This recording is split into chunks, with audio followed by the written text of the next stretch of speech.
ஒரு ஊரில் ஒரு தொப்பிக்காரன் இருந்தானான். அவன் தொப்பி வாங்கலையோ தொப்பி வாங்கலையோ தொப்பின்னு விற்றுக்கிட்டு ஒரு காட்டு வழியாக நடந்து போனானான். அங்கே ஏற்பட்ட அதீத வெப்பத்தில் சோர்வான அவன் ஒரு மரத்துக்கு அடியில் கொஞ்ச நேரம் ஓய்வெடுக்கலான்னு நினச்சி வந்து தன்னோட தலைக்கு மேலே இருக்கிற அந்த தொப்பி கூடையை எடுத்து கீழே வச்சுட்டு கொஞ்ச நேரம் ஓய்வெடுத்தானான். அந்த மரத்துக்கு மேலே இருந்த குரங்குகள் அதை பார்த்துட்டு உடனே அந்த கூடையில் இருந்த அத்தனை தொப்பிகளையும் போட்டுக்கிட்டு மரத்துக்கு மேலே ஏறி ஆட ஆரம்பிச்சிருச்சான். இந்த சத்தத்தில் முழிப்பு தட்டிக்கிட்டு அந்த தொப்பிக்காரன் தன்னோட தொப்பியை காணோன்னு அதிர்ச்சி அடைஞ்சு அங்கே இங்கேன்னு பார்த்தானா. கடைசியில் மேலே பார்த்தா குரங்குகள் தொப்பியை வச்சுருந்ததான்.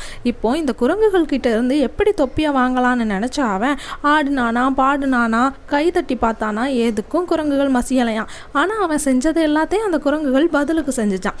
இதை புத்திசாலித்தனமாக பயன்படுத்திக்கிட்டு தன்னோட தலையில் இருந்த தொப்பியை கழட்டி தொப்பிக்காரன் கீழே எறிஞ்சானான். இதை பார்த்துட்டு குரங்குகளும் தொப்பியை கீழே எறிஞ்சிருச்சான். இதுதான் சரியான சமயம்னு அவ்வளோ தொப்பிகளையும் எடுத்துக்கிட்டு வேகமாக அந்த இடத்த விட்டு ஓடி போயிட்டானா. இந்த கதை மூலமாக நாம் தெரிஞ்சுக்கிற நெறி என்னன்னா, எதிர்பாராத செயல்கள் கூட சில சமயங்களில் வெற்றியை தரலாம்.